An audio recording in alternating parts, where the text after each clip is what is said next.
The following segment is brought to you by Intermountain Healthcare and the Utah Department of Health. Welcome back to 2 News at Noon. On this Wednesday, we have Dr. Phoebe Freer here. She's the section chief for breast imaging at the Department of Radiology at Huntsman Cancer Institute, joining us to talk about dense tissue. And I guess, how common is dense tissue and how does it affect mammograms?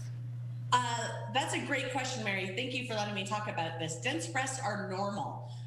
And they are common. About half of the population, just under 50%, have dense breast tissue. And we recognize dense breasts. It's essentially how white it looks on a mammogram. So radiologists, such as myself, look at the mammogram. We assess the tissue, and it's somewhat in the eye of the beholder. We are now actually getting new software that will be starting in about the next month, where we can have a computer say how white the tissue is, so it's reproducible from year to year. And it's a marker of how well we can see on the mammogram, because that white tissue can cover up a cancer that's underneath. Right, and I've always said that a mammogram, they squish it down so they have less to look through, and there's a better chance of finding something if there's something wrong, and the dense tissue kind of gets in the way, right? That's exactly right. So the purpose of the compression is exactly to spread out the tissue. A cancer won't spread out, so we can see it, and we can see through that density.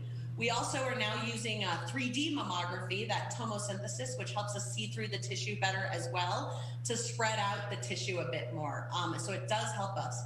There is research being done to say whether or not more should be done, but currently that 3D mammography and just being aware of if you have a lump or bump, of course you want to bring that to your doctor. Those are the best things to do. And so we're still recommending screening mammography starting at 40. Doing it every year is the best chance you have to save your life from breast cancer. Okay, yep. Early detection saves lives. It saved mine. Thank you so much for the information about the dense tissue. And in women, it helps to know if you have that before you get your mammogram. Thanks so much. Thank you. And we have screenings through the Department of Health is partnering with Huntsman Cancer Institute and the University of Utah Health to help provide for screenings for women who qualify. Okay. So everyone should be able to get their screening, 40 every year. Right, Dr. Freer, we'll put a link to that on our website. Thanks so much. Just go to KUTV.com and click on Check Your Health.